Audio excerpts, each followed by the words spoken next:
ये जरूरी नहीं है कि मैं कमर लचकाऊंगी, मैं यहाँ पे चोली घाघरा करूंगी तभी मेरा इज्जत मिलेगा, चाहे सम्मान मिलेगा। तो आप लोग ताली बजा के इस गाने को और भी बढ़ावा दीजिए और हमें भी।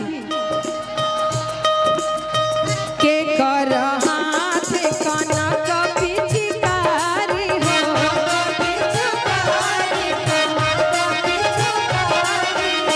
के कर हाथ अबीर झोली, के कर हाथ अबीर झोली। आइले आइले हो बलमुआ के लम्बा होली, आइले आइले हो बलमुआ के लम्बा होली। लेवल बढ़ाइए भैया, लेवल। हेलो, लेवल बढ़ाइए। हेलो हेलो हेलो बजाते रहिए। Hello hello hello hello. बलमा के हाथ